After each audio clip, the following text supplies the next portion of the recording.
اعوذ باللہ من الشیطان الرجیم بسم اللہ الرحمن الرحیم قل ارأیتم ان جعل اللہ علیکم اللیل سرمدا الى یوم القیامہ، اے محبوب صلی اللہ علیہ وآلہ وسلم تم ارشاد فرما دو کہ بھلا اگر اللہ تعالی بنا دے ہمیشہ کے لیے قیامت کے دن تک تمہارے لیے رات، من الہ غیر اللہ یأتیکم بضیاء، تو اللہ تعالی کے علاوہ اور کون الہ ہے جو تمہارے لیے روشنی لے آئے؟ یعنی اگر ہمیشہ کے لیے اس روئے ارض پہ رات ہو جائے، اللہ تعالیٰ کے علاوہ کوئی یہاں پہ روشنی نہیں لا سکتا۔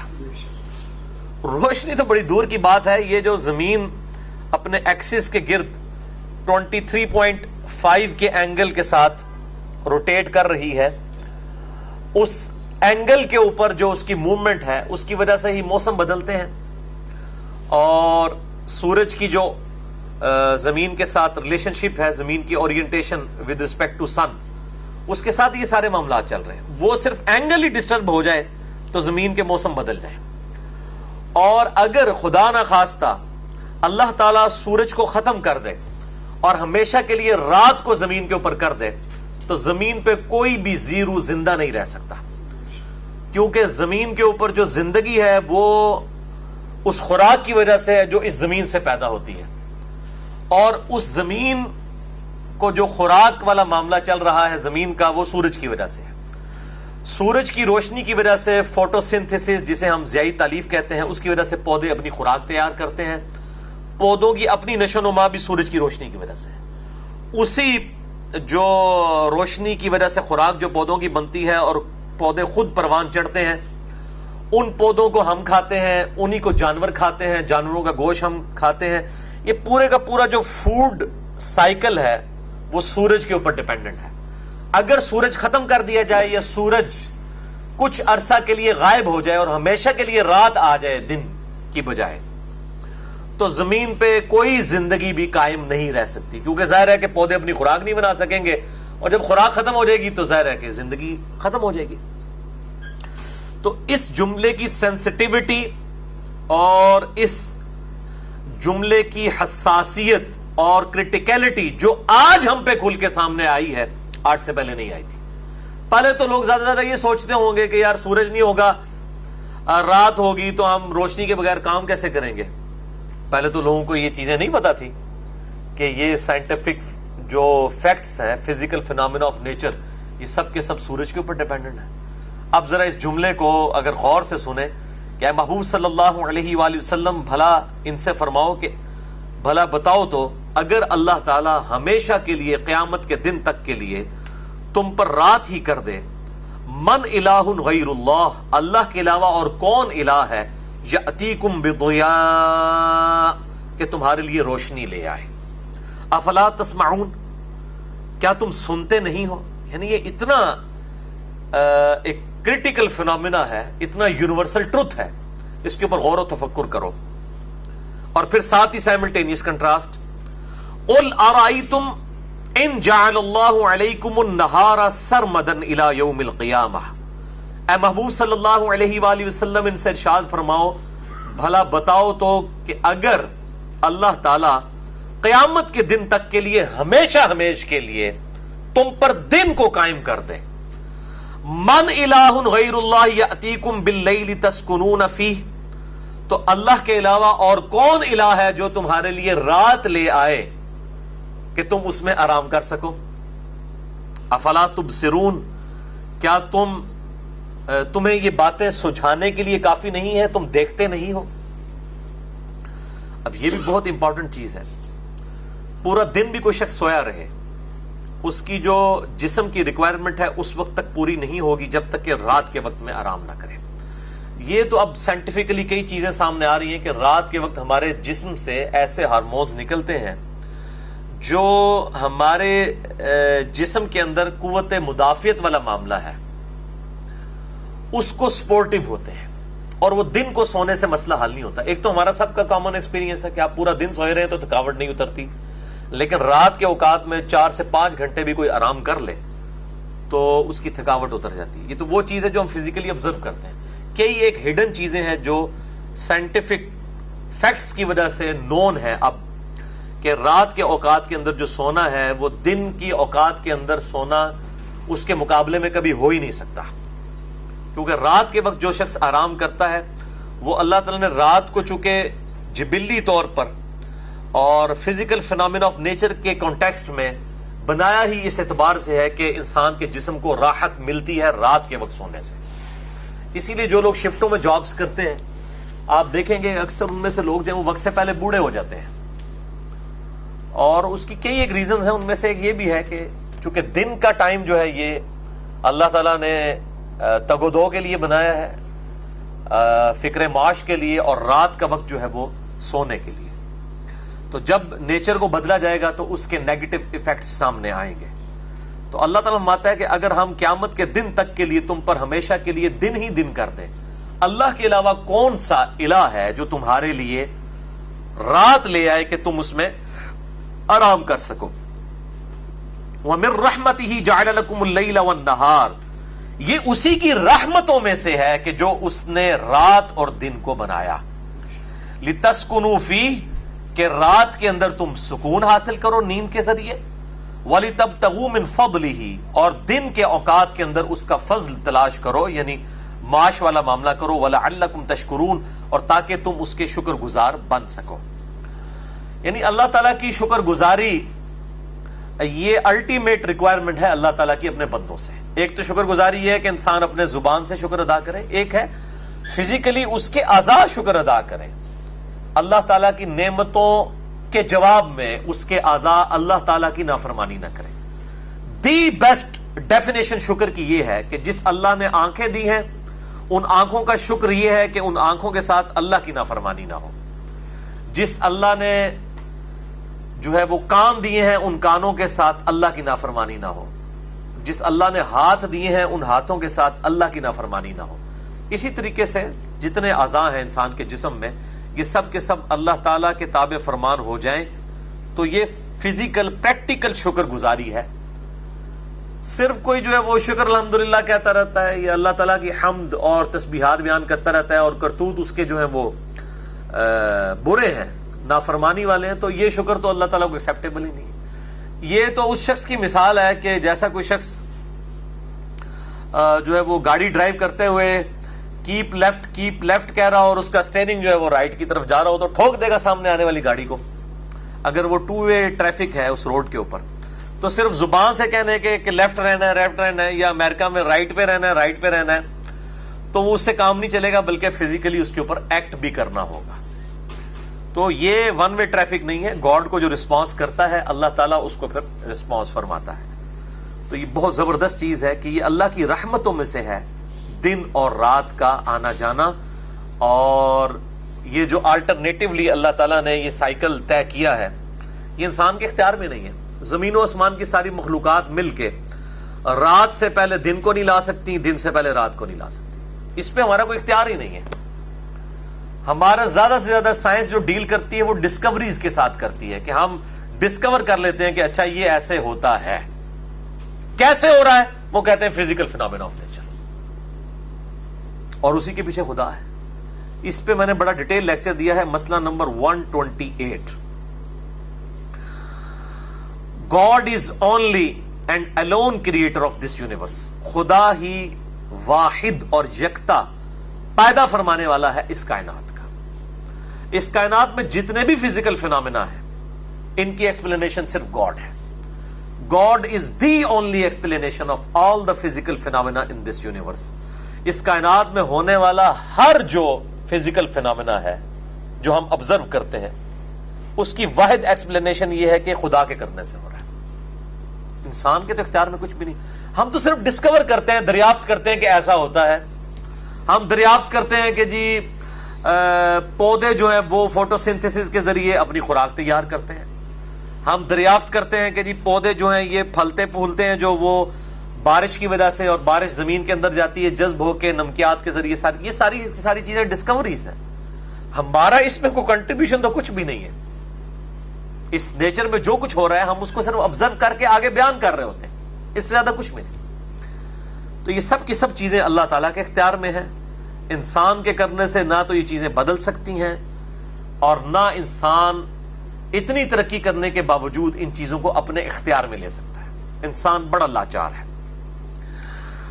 وَيَوْمَ يُنَادِيهِمْ، اور جس دن اللہ تعالیٰ ان کو آواز دے گا، فَيَقُولُ أَيْنَ شُرَكَائِيَ الَّذِينَ كُنْتُمْ تَزْعُمُونَ، تو اللہ تعالیٰ فرمائے گا کدھر ہیں وہ شریک جن کے بارے میں تمہیں زوم تھا کہ اللہ کے مقابلے میں تمہاری مدد کوئی کر سکتے ہیں.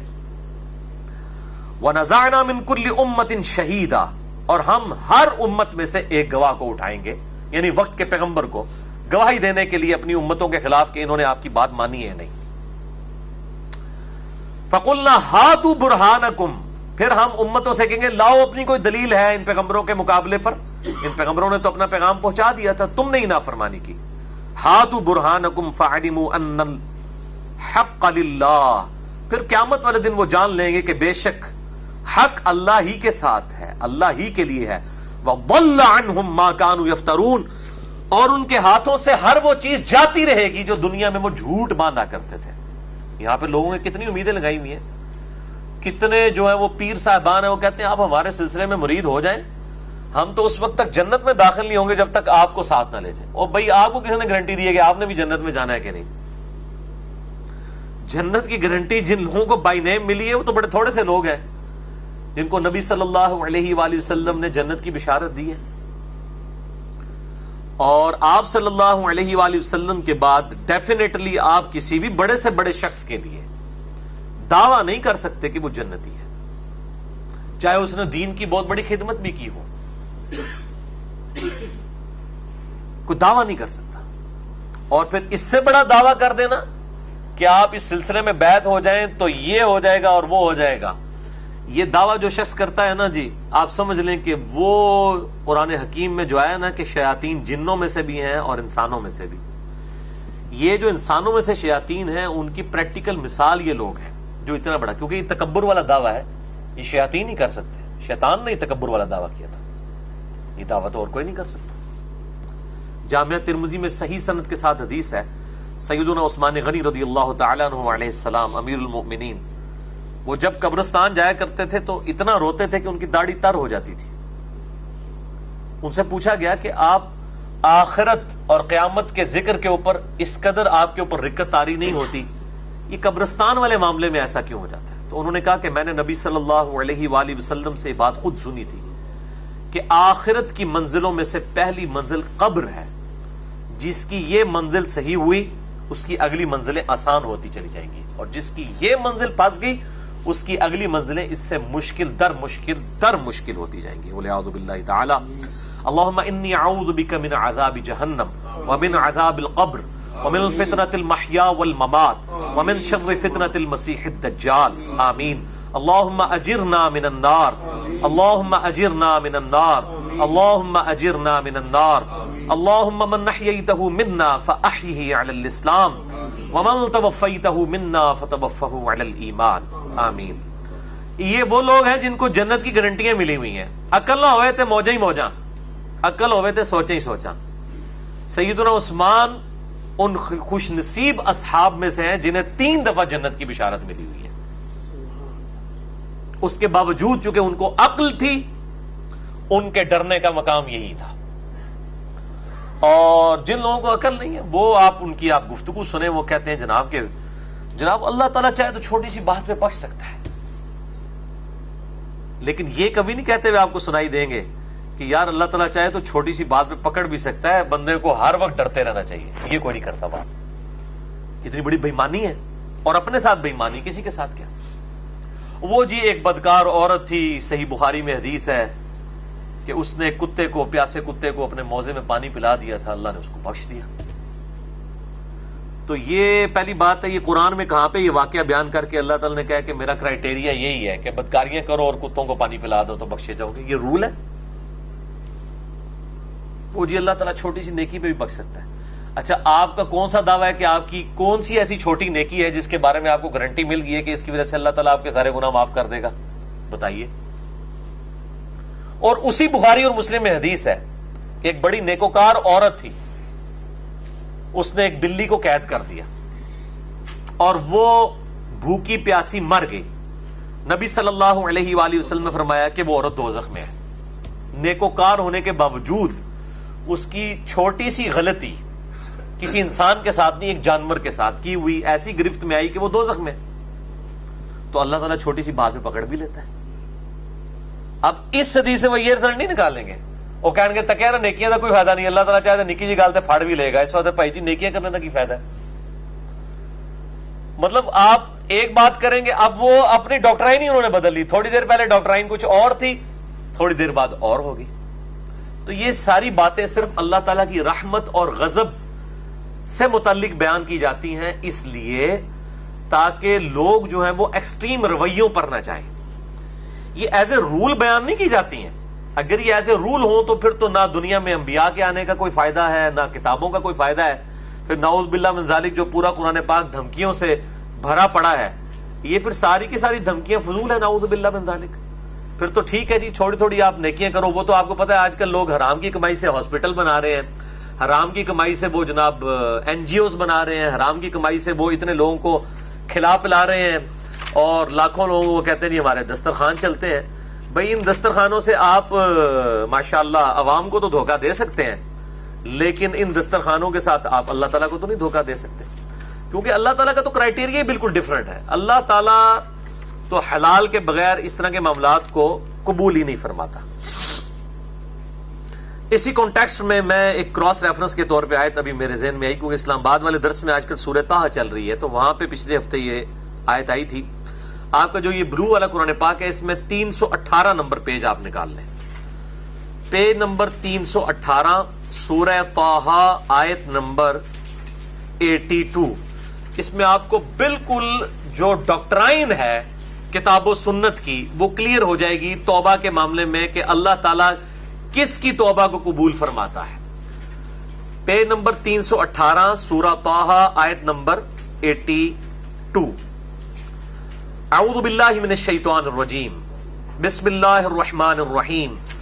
وَإِنِّي لَغَفَّارٌ, اور بے شک میں بالضرور بخشنے والا ہوں, لمن تابا, اس کو جو توبہ کر لے, وآمنا, اور بات مان لے. اس کو ہم عرف عام میں ایسے کہتے ہیں ایمان لائے, لیکن یہاں ایمان نہیں مراد ہے. توبہ اس نے کر لی, ظاہر ہے بات مان لی, ایمان لے آئے یا بات مان لے. وعمل صالحا, اور نیک اعمال بھی اختیار کرے. ثم اہتدی, اس کے بعد ان نیکیوں پر ثابت قدم بھی رہے. ایتھے کہ جی جو کچھ بھی ہے تیرے محبوب کی امت سے ہے. ایک کتنے لکھے ہیں قرآن و حدیث بھائی کہ اس کی بنیاد کے اوپر آپ باغی ہو جائیں. اللہ تعالیٰ فرما رہا ہے بے شک میں معاف فرمانے والا ہوں, بالضرور. دو تاکید آئی ہیں, انی کے ساتھ بھی اور لام کے اوپر زبر تاکید. وَإِنِّي لَغَفَّارٌ, اور بے شک بالضرور میں بخشنے والا ہوں, لمن تابا, جو کوئی توبہ کرے میری طرف رجوع لے آئے, وآمنا, اور میری بات مان لے, ایمان لے آئے جیسا کہ ایمان لانے کا حق ہے, وعمل صالحا, اور پھر نیک اعمال بھی کرے, ثم اہتدی, اور اس کے بعد ثابت قدم بھی رہے.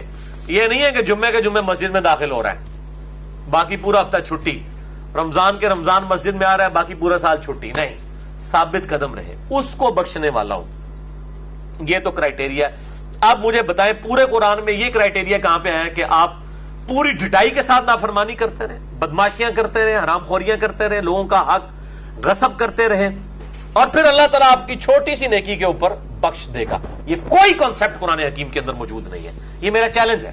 قرآن کی ڈاکٹرائن میں نے آپ کو بتا دی ہے, اور یہ مضمون جو میں نے ابھی یہ سورہ طٰہٰ کی آیت نمبر 82 بیان کی ہے, یہ مضمون قرآن حکیم میں کئی جگہ آیا ہے. توبہ کا کرائٹیریا اللہ کے ہاں بالکل مختلف ہے. یہ ہماری این جی اوز کا اور نافرمان لوگوں کا اور باغی قسم کے لوگ جن کو خدا کی شناخت نہیں, ان کے کرائٹیریا ضرور ہیں. اور جی اللہ چھوٹی جی گالتے بخش بھی دے,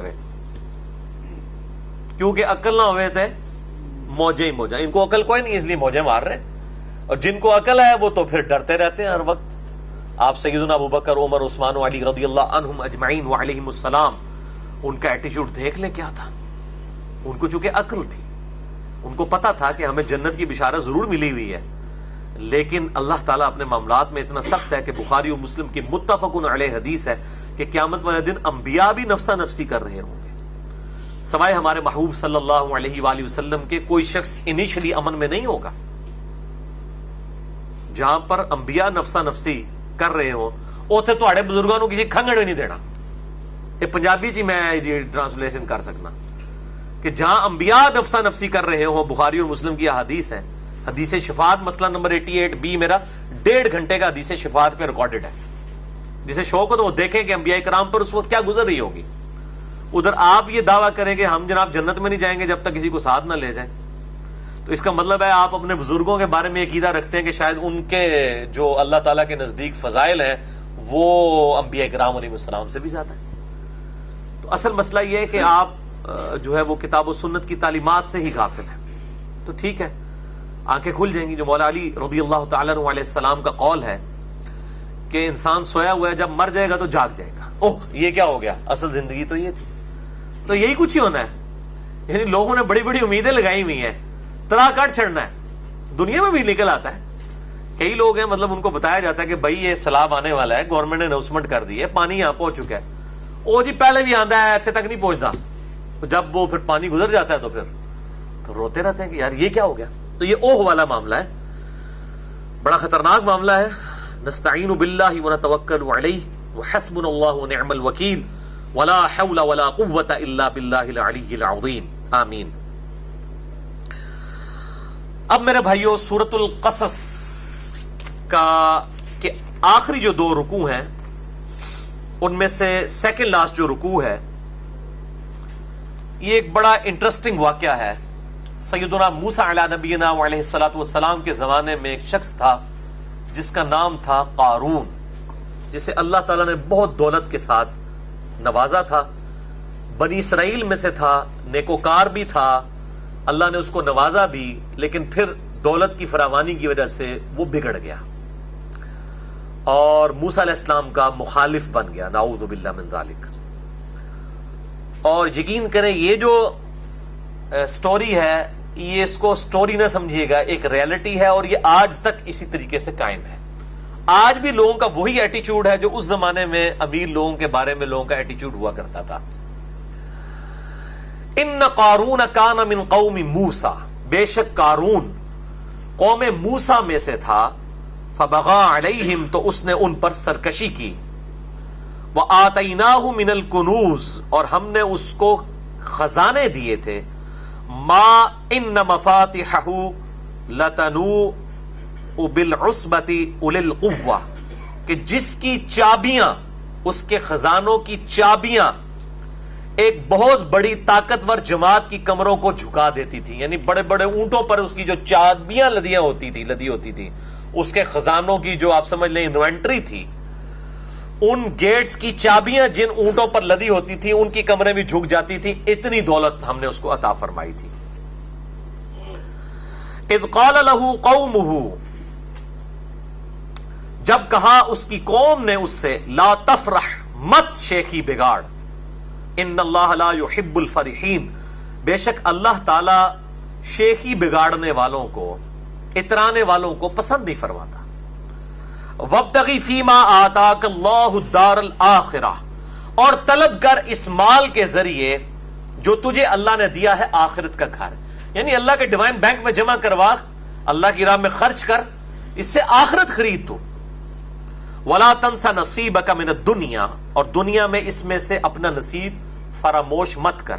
جو بخاری و مسلم میں حدیث ہے کہ انسان کا مال وہ ہے جو اس نے کھا کے ختم کر لیا یا پہن کر بسیدہ کر لیا یا اللہ کی راہ میں خرچ کر کے آخرت کے لیے سٹور کر لیا، باقی تو اس کے ورثاء کا مال ہے۔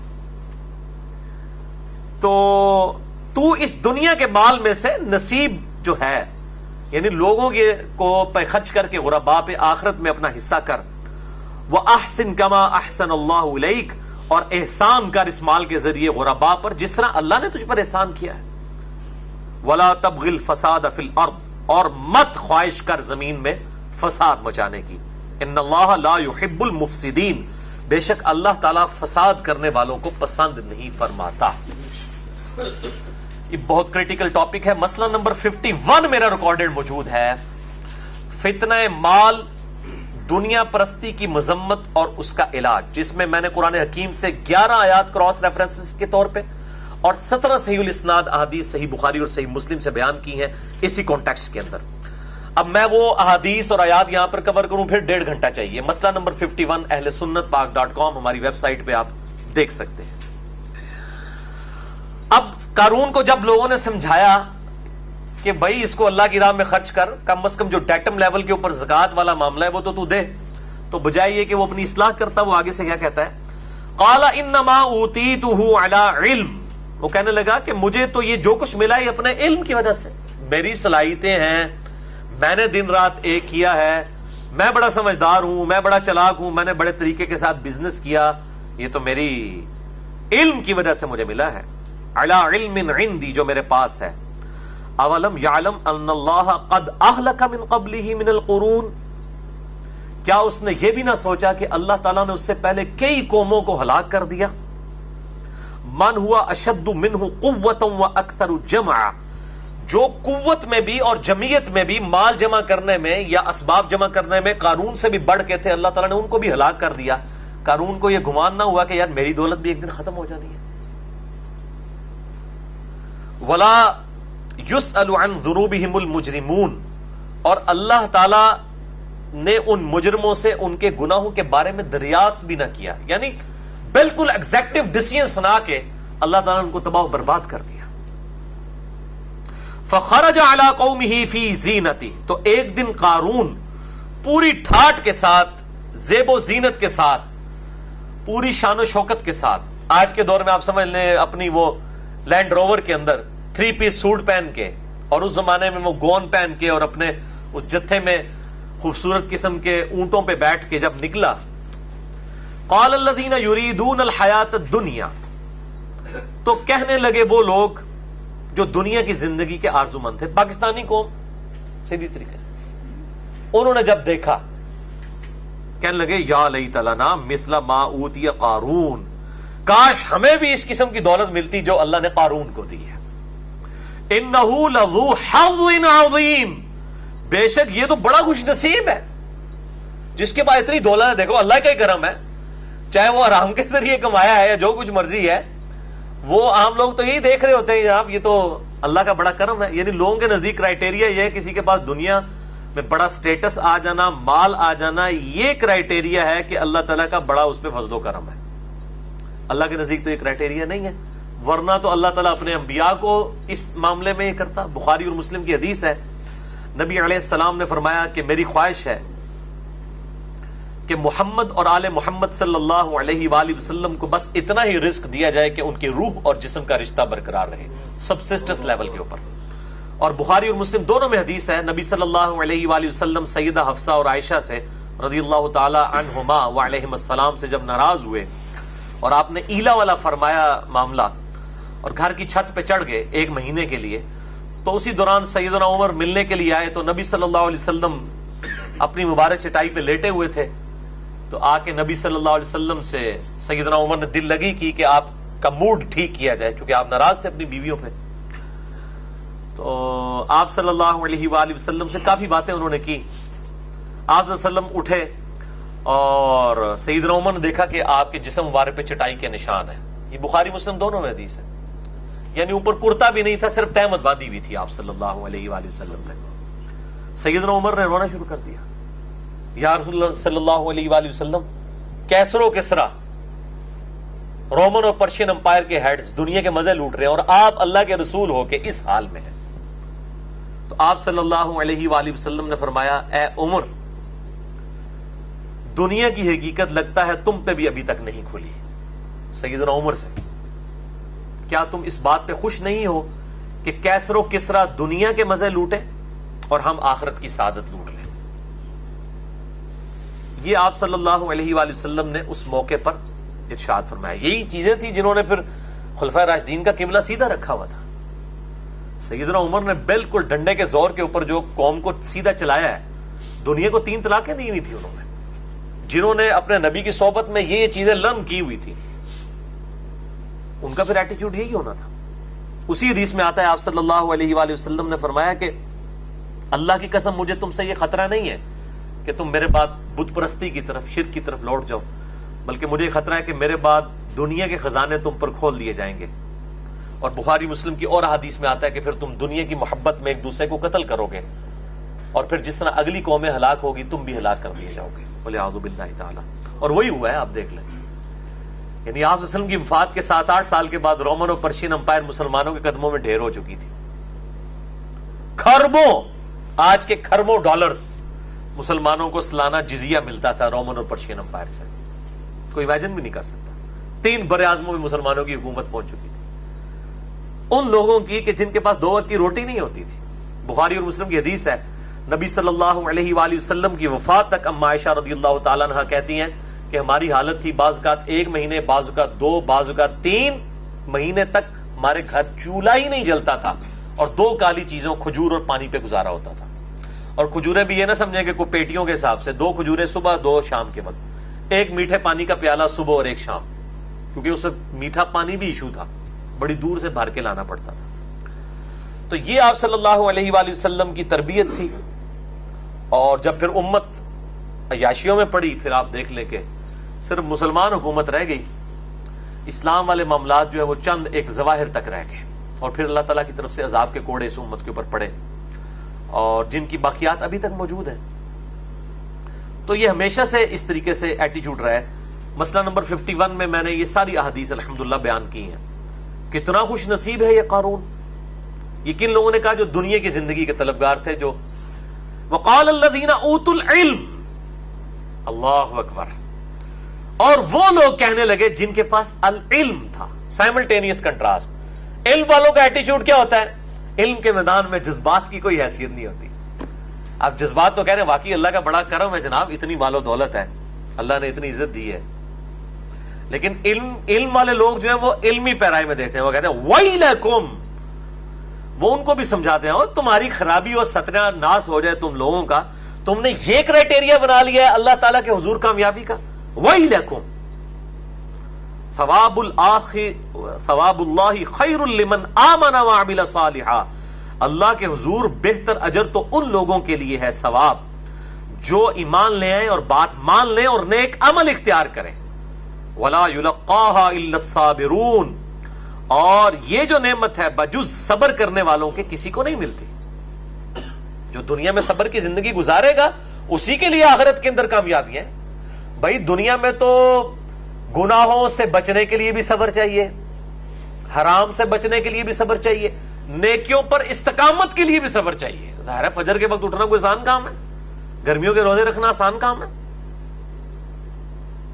اور تکالیف کے اوپر بھی صبر چاہیے. پھر ان اللہ مع الصابرین ہے. میں اکثر یہ بات کرتا ہوں، میں نے پچھلی دفعہ بھی کی تھی کہ میرے بھائیوں 1 ارب 1 روپیہ اور 1 ارب میں کوئی فرق نہیں ہے. 1 روپے اور 2 روپے میں تو فرق ہے 50% کا. ادھر سے بیٹا، ادھر سے چلے جاؤ.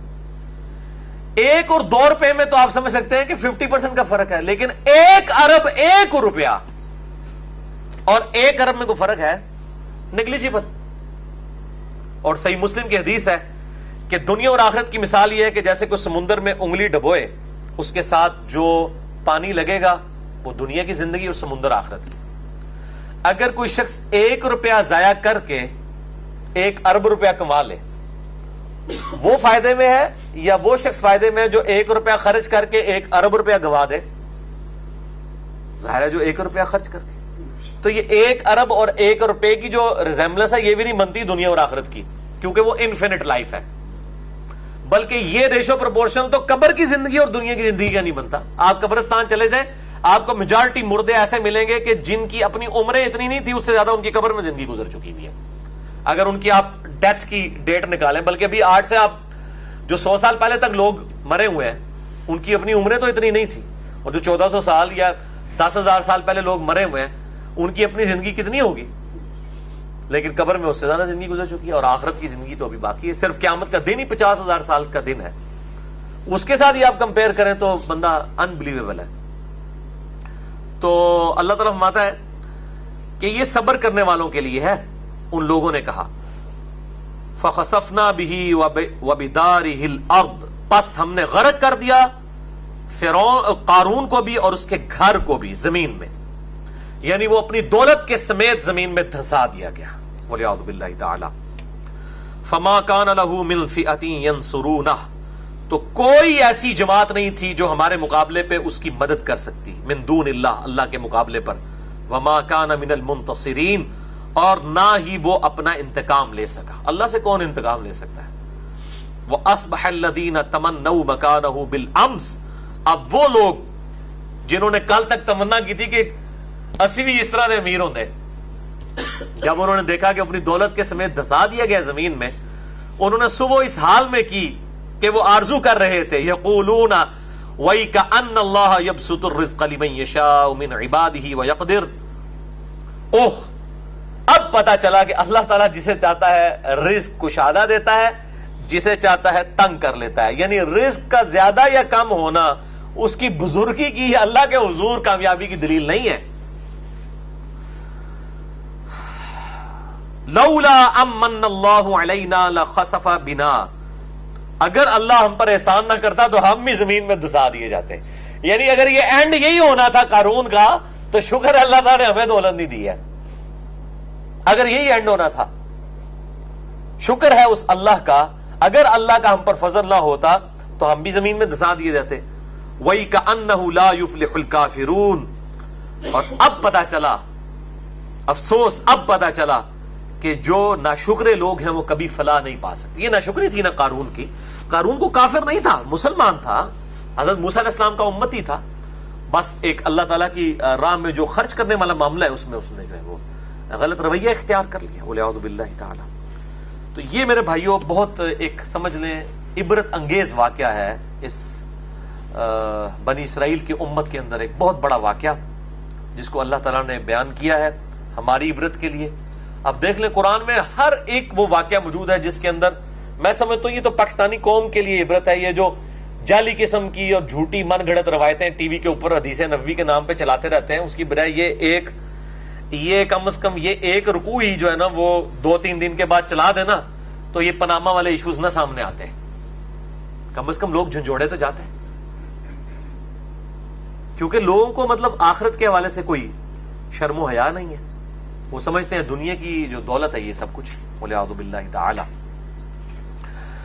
تلک الدار الآخرۃ نجعلها للذین لا یریدون علوا فی الارض ولا فسادا، یہ آخرت کا گھر ہم مخصوص کر دیں گے اس کی نعمتوں کو ان لوگوں کے لیے جو زمین میں سرکشی نہیں کرتے اور نہ فساد برپا کرتے ہیں، والعاقبۃ للمتقین، اور انجام اچھا تو صرف ڈر جانے والوں کا ہے، پرہیزگار لوگوں کا، جو اللہ سے ڈر جائیں کہ کسی نے ہماری مرضی کے بغیر ہمیں پیدا کیا، وہ ہمارے ساتھ کچھ بھی کر سکتا ہے، بس اسی کے تابع فرمان ہو جائیں ان کے لیے۔ من جاء بالحسنۃ فلہ خیر منہا، جو کوئی اللہ تعالیٰ کے پاس نیکی لے کر آئے گا تو اس کا صلہ اس سے بہتر پائے گا، جو سورۃ الانعام میں ہے نا، من جاء بالحسنۃ فلہ عشر امثالھا، جو کوئی ایک نیکی بھی لے کر آئے گا وہ 10 گنا پائے گا۔ ومن جاء بالسیئۃ، اور جو کوئی برائی کے ساتھ آئے گا، فلا یجزی الذین عملوا السیئات الا ما كانوا يعملون، تو اللہ تعالیٰ تو بدلہ نہیں دے گا اس کے گناہوں کے بدلے میں اتنا ہی مگر جو اس نے اعمال کیے ہوں گے، یعنی ایک برائی کے بدلے ایک برائی کے ایکویلنٹ اس کو عذاب ہوگا، لیکن نیکی اللہ تعالیٰ اس کی قدر کرنے والا ہے، وہ کئی گنا بڑھا کر اس کو صلہ دے گا۔ الحمدللہ۔ ان الذی فرض علیک القرآن، بے شک اے محبوب صلی اللہ علیہ وآلہ وسلم اللہ تعالیٰ نے یہ قرآن کی تبلیغ آپ پر فرض کر دی ہے، جو سورۃ الانعام کی بھی آیت نمبر 19 میں آیا، وَأُوحِيَ إِلَيَّ هَذَا الْقُرْآنُ، اور یہ قرآن اے محبوب صلی اللہ علیہ وآلہ وسلم آپ فرما دیں میری طرف اس لیے وحی کیا گیا ہے، لِأُنذِرَكُمْ بِهِ وَمَنْ بَلَغَ، کہ اس قرآن کے ذریعے میں تمہیں بھی ڈر سنا دوں اور ہر اس شخص کو جس تک یہ قرآن کی دعوت پہنچ جائے۔ تو اے نبی صلی اللہ علیہ وسلم ہم نے آپ پہ فرض کر دیا ہے قرآن کی دعوت۔ اب آپ صلی اللہ علیہ وسلم کی انسٹرومنٹ آف دعوت کیا ہے؟ قرآن۔ مسئلہ نمبر 85 میرا اسی پہ ریکارڈڈ ہے، قتال اور قرآن، قرآن اور قتال ہمارے محبوب صلی اللہ علیہ وآلہ وسلم کی 2 خصوصیات، انسٹرومنٹ آف دعوت قرآن ہے۔ اور سورۃ الفرقان میں بھی آیا فلا تطع الکافرین وجاہدہم بہ جہادا کبیرا، اے محبوب صلی اللہ علیہ وآلہ وسلم کافروں کی باتوں کی پرواہ نہیں کرنی، اس کتاب کے ذریعے بڑا جہاد کرنا ہے۔ بڑا جہاد کیا؟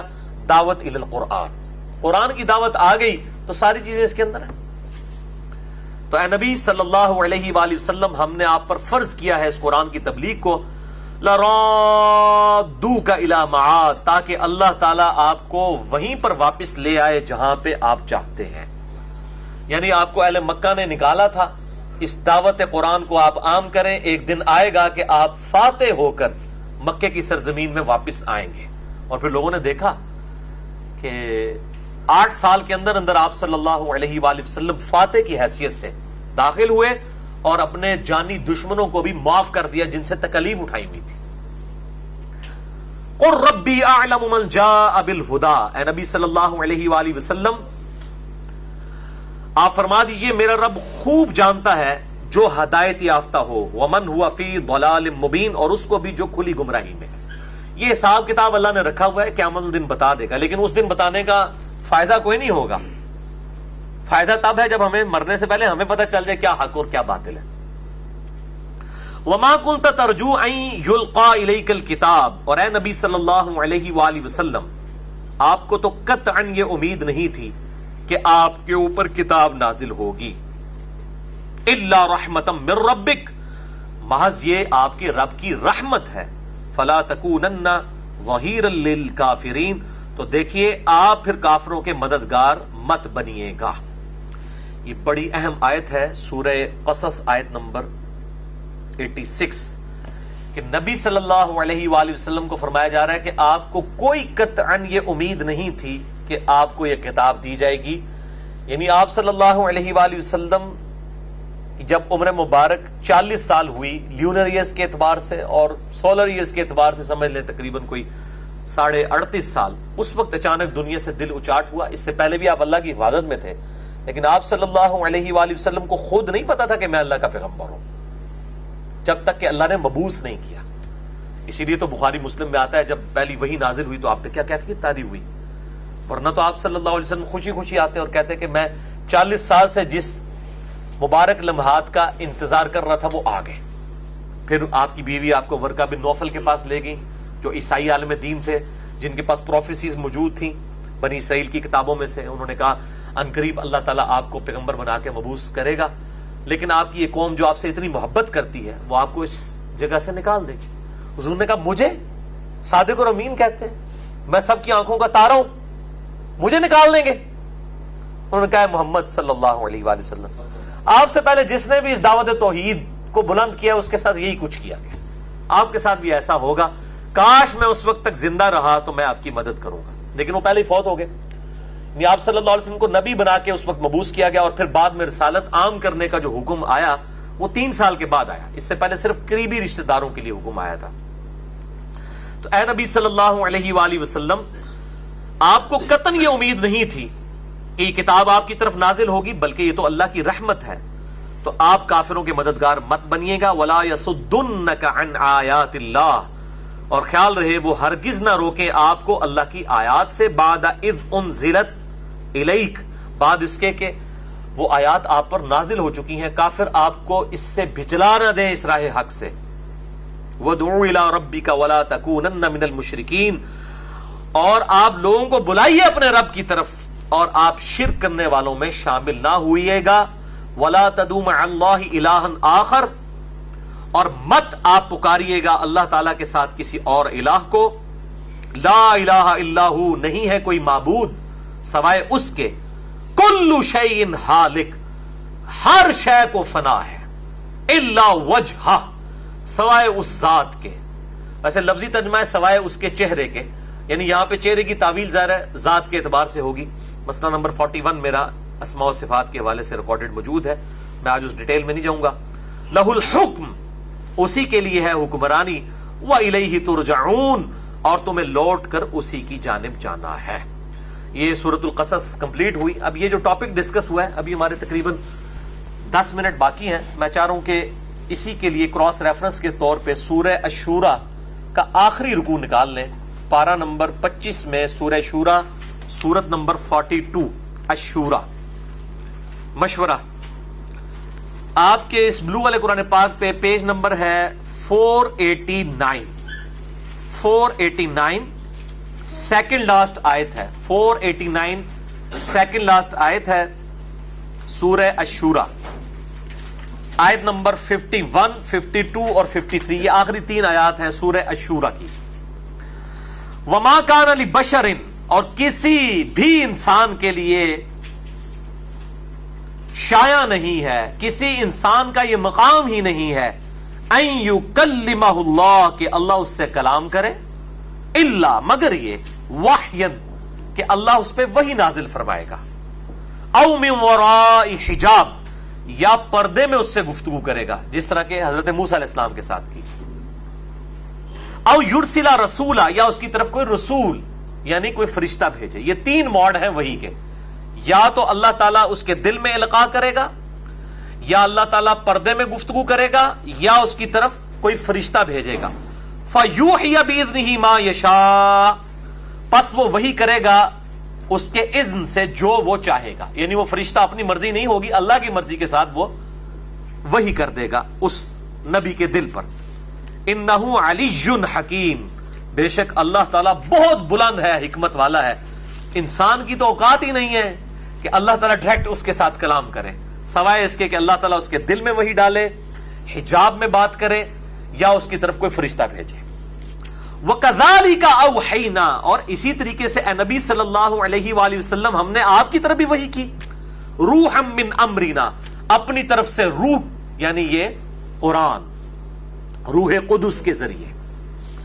ما كنت تدری ما الکتاب ولا الایمان, آپ صلی اللہ علیہ وآلہ وسلم اس قرآن کے نزول سے پہلے نہ تو کتاب کو جانتے تھے اور نہ ہی ایمان کو. ایمان کی تفصیلات, ایک تو بیسک لیول کا ایمان ہے نا, ایک گاڈ کو ماننا, وہ تو ٹھیک.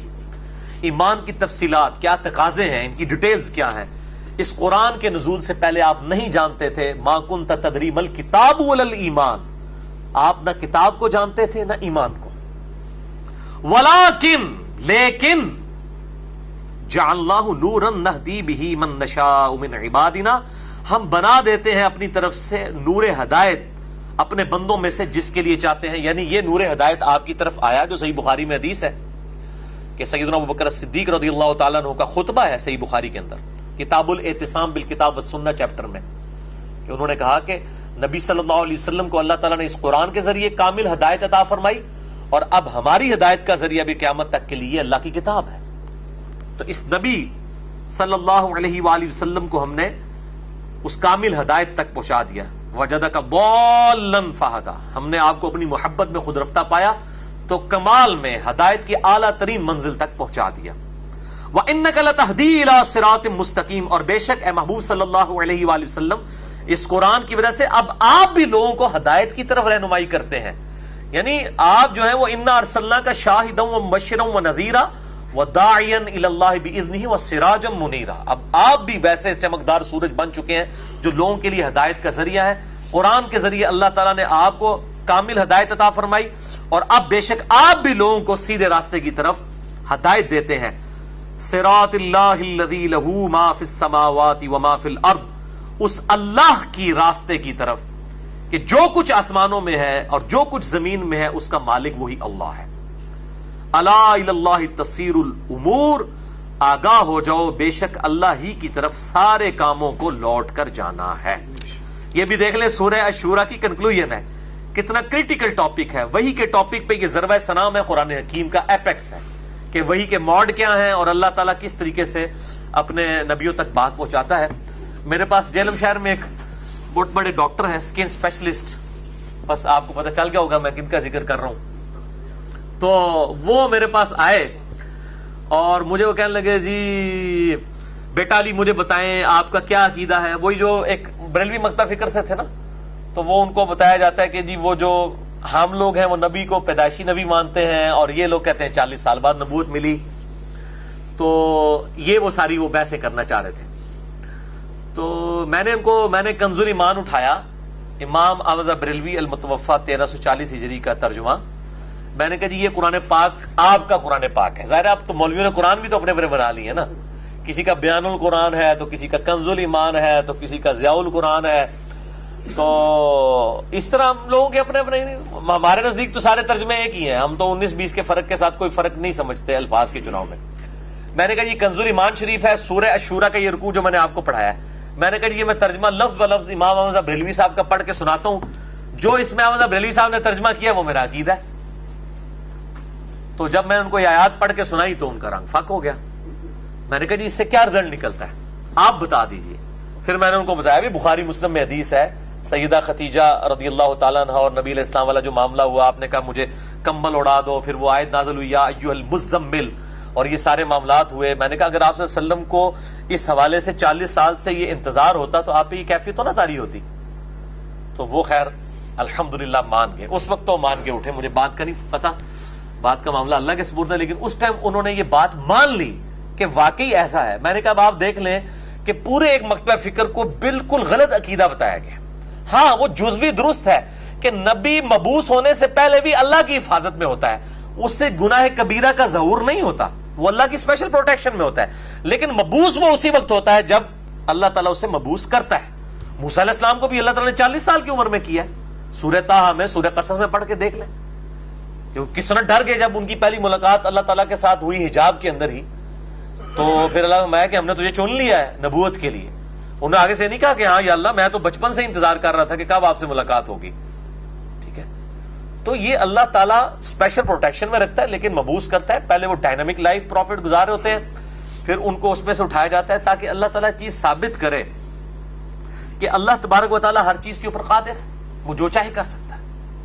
ایک ایسے شخص کو جو یتیم ہے, اور ایسا شخص کے جس کو باپ کی شفقت نہیں ملی ہے, ماں کی محبت اس طریقے سے نہیں ملی ہے, اور اس شخص کو اللہ تعالیٰ نے, اور جو کسی سے دنیاوی تعلیم پڑھا ہوا بھی نہیں ہے, کوئی یونان میں بھی نہیں پیدا ہوا جو اس وقت علم کا گڑھ تھا, اور عرب کی امیین میں پیدا ہوا ہے, اور اللہ تعالیٰ اس کے ذریعے جو ہے وہ ہزاروں سال کی بڑی بڑی سلطنتیں, رومن اور پرشین امپائر الٹنے والا ہے, اور صرف چند سالوں کے اندر 3 براعظموں میں اس کی دعوت پھیلنے والی ہے. جو مسند احمد میں صحیح سند کے ساتھ حدیث ہے, دلائل النبوہ امام بیہقی کی کتاب میں موجود ہے کہ آپ صلی اللہ علیہ وآلہ وسلم نے فرمایا میں دعائے ابراہیم ہوں, میں عیسیٰ علیہ السلام کی بشارت ہوں, اور میں اپنی ماں کا خواب ہوں جو انہوں نے پیدائش کے وقت دیکھا کہ ان کے لیے ایک نور ظاہر ہوا جس سے شام کے محلات بھی روشن ہو گئے. یعنی آپ کی والدہ کو یہ بات دکھا دی گئی تھی کہ یہ آپ کا بیٹا غیر معمولی صلاحیتوں والا ہے, لیکن ظاہر یہ چیز کلیئر نہیں تھی کسی کو کہ یہ پیغمبر بنیں گے. ظاہر ہے کہ دنیا میں کئی جنگجو بادشاہ بھی ہوئے جنہوں نے مطلب کتنی امپائرز جو ہیں وہ قائم کی ہیں. یہ اس لیول تک کلیئرنس کسی کو نہیں تھی کہ آپ صلی اللہ علیہ وآلہ وسلم کے ساتھ یہ معاملہ ہونے والا ہے. اور یہ سورہ قصص کی آیات بھی اور سورہ الشورى کی آیات بھی بالکل عقیدہ واضح کر دیتی ہیں. باقی ہمارا کام صرف لوگوں کو سمجھانا ہے. کسی نے بات ماننی ہے مانے, نہیں ماننی, بری لگتی ہے, اس کا دل نہیں مانتا, اس کے اپنے فرسودہ نظریات جو آباء و اجداد سے چلتے آ رہے ہیں وہ انہی کو ہی صحیح سمجھتا ہے, تو بھئی گھوٹ کے کسی کو گھول کے حق تو نہیں پلایا جا سکتا, صرف بتایا ہی جا سکتا ہے, ایک رونا ہی رویا جا سکتا ہے. باقی جب مرنے کے بعد خود بخود حق واضح ہو جائے گا الحمدللہ. اور جو بندہ بات ماننا چاہتا ہے اس کے لیے قرآن میں ہدایت ہے, اور جو بات نہیں ماننا چاہتا اس کو تو اللہ تعالیٰ نے فرما دیا ہے کہ ایسے شخص کو تو تم چھوڑ دو. ہے نبی صلی اللہ علیہ وسلم, وَيَتَجَنَّبُهَا الْأَشْقَى, جو شقی ہو چکا ہے, بدبخت, آپ کی بات نہیں سننا چاہتا, اس شخص کو آپ چھوڑ دیں. وَيَتَجَنَّبُهَا الْأَشْقَى الَّذِي يَصْلَى النَّارَ الْكُبْرَى, ایسے شخص کو ہم اس بڑی آگ پہ پیش کریں گے. ثُمَّ لَا يَمُوتُ فِيهَا وَلَا يَحْيَا, پھر وہ اس کے بعد نہ زندوں میں ہوگا نہ مردوں میں. قَدْ أَفْلَحَ مَنْ تَزَكَّى, بے شک کامیاب تو وہ ہوا جس نے اپنا تزکیہ کیا. وَذَكَرَ اسْمَ رَبِّهِ فَصَلَّى, اور اپنے رب کا نام لے کر نماز پڑھی. بَلْ تُؤْثِرُونَ الْحَيَاةَ الدُّنْيَا, لیکن اصل مرض تمہارا یہ ہے کہ تم دنیا کی زندگی کی پرائورٹی کو, اس کو ترجیح سمجھتے ہو. وَالْآخِرَةُ خَيْرٌ وَأَبْقَىٰ, جبکہ آخرت ہمیشہ ہمیش کے لیے ہے اور بہتر بھی ہے.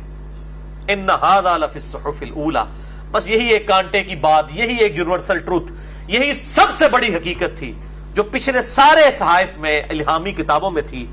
صحف ابراہیم و موسیٰ, چاہے وہ موسیٰ علیہ السلام کے صحائف ہوں یا ابراہیم علیہ السلام کے, اس قرآن سے پہلے جتنی کتابیں تھیں ان کا لب لباب یہی ہے.